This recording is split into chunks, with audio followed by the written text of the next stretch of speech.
Assalamualaikum warahmatullahi wabarakatuh. Kembali lagi di channel Hipnotis Indonesia IH.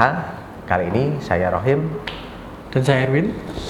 Dan kali ini kita akan bahas ciri-ciri orang yang mudah dihipnotis.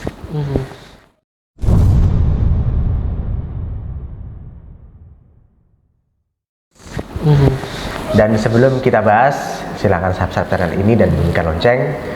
Di channel ini kami akan terus membahas hipnosis, hipnoterapi, dan pemanfaatannya. Baik, ciri-ciri orang yang mudah dihipnotis.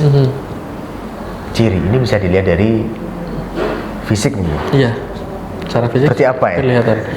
Nah, dulu kan ada gemuk, kurus gitu, ada nggak? semacam persepsi gitu ya, orang yang bengong gitu ya, sering bengong, sering melamun, terus kemudian nggak tahu malu. Ya kalau itu sih termasuk ya.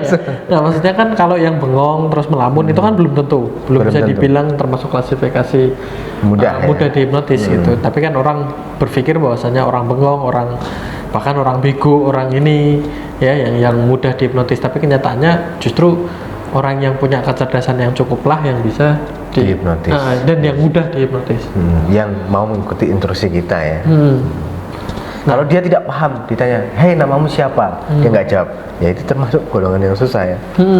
Nah itu sangat sulit. Atau misalnya yang tadi ya, yang tidak punya kecerdasan yang cukup. Misalnya kita suruh, misalnya, oke, hitungan ketiga, kamu bayangkan kamu memegang sebuah jeruk nipis. Dia sulit karena tidak punya kecerdasan yang cukup. Dia bingung jeruk nipis itu yang mana ya? Yang kuning, yang oranye, yang bulat, yang hijau. Jeruk kan banyak itu. Malah kelamaan nanya. Pak, jeruk nipis itu yang mana? Nah, itu kan juga butuh penanganan khusus gitu. Kalau cara fisik semua orang sama ya, mau gemuk, mau kurus. Nah, kalau bentuk postur ya itu kan fisik, tapi fisik secara tampilan gitu sih bisa gitu ya, bisa terlihat mereka yang suka tampil ya, misalnya untuk hipnotis permainan itu kan orang-orang yang secara fisik mereka suka diperhatikan, suka tampil, ingin mendapatkan sorotan dari orang-orang di sekitar, itu kan termasuk ciri-ciri orang yang mungkin dia lebih banyak bicara di kelompoknya gitu ya. Itu lebih mudah dihipnotis gitu. Daripada yang diem main handphone. Kadang siapa tahu kan pulang-pulang cenderung pemikir, cenderung analitis dan lain sebagainya, kan bisa berpengaruh juga. Itu agak kurang mudah ya, tapi tetap bisa diusahakan agar kena hipnosis ya. Iya, bisa. Bisa.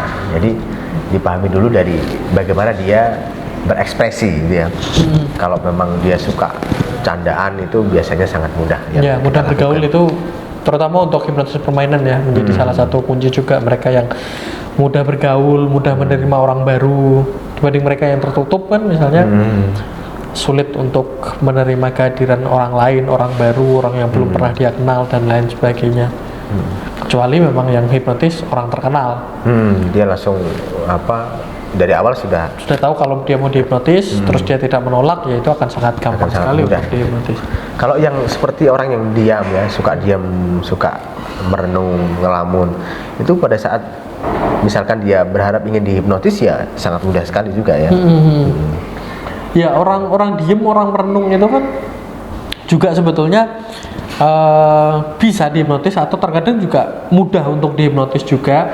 Cuman kan tadi perbandingannya misalnya dengan mereka yang mudah bergaul itu loh, misalnya apple to apple-nya atau perbandingannya antara si pendiam dengan si yang mudah gaul itu, ini akan lebih mudah gitu. Tapi kan ini sesulit apa ini kan belum tahu juga kan, bisa kita telisik lebih lanjut misalnya dengan memahami sugestibility tes dulu. Sugestibilitas. Oh, ternyata di balik pendiamnya dia ini ternyata dia gampang untuk disugesti, berarti lebih mudah gitu. Cuman kalau ada ranking-rankingnya yang tadi yang misalnya lebih bergaul, lebih bisa lebih nyablak gitu ya, lebih ngomongnya lebih tanpa tendeng aling-aling, nah itu biasanya akan lebih mudah dibanding yang pendiam. Pendiam ini akan lebih mudah juga ketika misalnya sugestibilitas tesnya lolos semua dan lain sebagainya, seperti itu. Jika dibanding yang lain lagi. Oke. Ada ciri secara usia tidak kira-kira? Ya, usia jelas ya. Kalau terutama orang untuk bisa mengenal komplikasi ya. Kalau anak kecil yang baru lahir ya.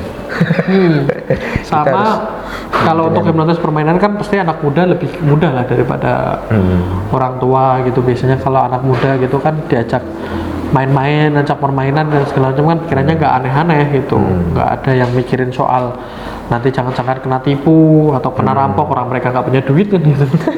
Kalaupun Santai aja. misalnya mau dicolong handphonenya, handphone juga mereka nggak beli kan, gitu.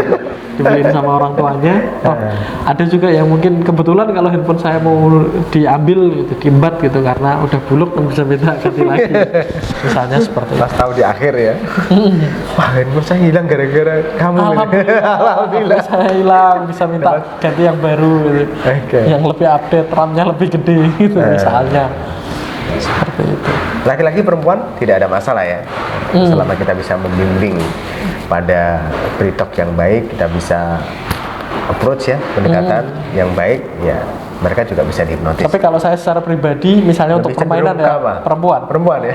atau laki-laki yang ke perempuan-perempuanan itu gampang banget juga gitu. Gampang sekali gitu ya.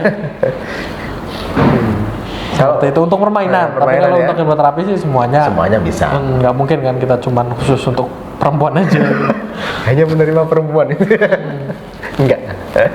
Baik. Terus Mas Ram sendiri ada nggak mengamati selama ini kaitannya dengan ciri-ciri orang yang gampang dihipnotis gitu, punya kesimpulan sendiri gitu kan? Saya sih lebih cenderung kepada kalau permainan ya, saya lebih di bawah usia saya. Jadi kalau memang kalau saya 30 tahun ya saya cari yang 29, 28 gitu. Daripada harus apa yang di atas atasnya, gitu. Di atas itu kan gitu. harus perlu etika, sopan santun ya. Kalau ke anak kan langsung das. Ke anak kuliah, SMA, SMP itu lebih suka saya kalau untuk permainan. Kalau untuk hipnoterapi ya siapa saja silahkan. Yang penting dia nyambung, kita ajak ngobrol. Yang penting dia mau, ya semua bisa. Mau sepuh, bahkan kemarin datang usia 76. Ya bebas, nggak ada masalah. Untuk terapi ya. Itu saja sih. Ya itu sih ya. Jadi memang Mungkin itu ya yang ciri-ciri yang bisa kita share. Namun banyak juga kita bisa pahami dari ciri fisik transnya gimana. Nanti setelah kita bimbing di pre-talknya ya, approach-nya ya, orang-orang yang secara wajah sudah trans sudah kadang memerah, kadang juga bibir pucat gitu ya, nafasnya sudah dari perut. Kemudian apalagi ciri fisik yang ketika trans itu terjadi. ya kondisi trans itu kan ya itu tadi lah, ketika dia sudah tidak lagi memperhatikan soal bentuk wajah dan lain sebagainya kan juga Ya, kan ada karena wajah mereka asimetris gitu ya. Kadang ya kita lihat orang sudah fokus pada kita lah ya. mereka Tidak mengabaikan sekitar ya. diri dia dan sekitarnya seperti itu. Mengabaikan sekitar dan fokus pada kita. Itulah ciri orang mudah kita hipnotis. Mungkin itu dulu Ya. yang kita bagi. Silakan jika ada pertanyaan boleh tanya di komentar. Jangan lupa subscribe channel ini, dan jika ingin belajar hipnotis bisa lihat di website masterhipnotis.com.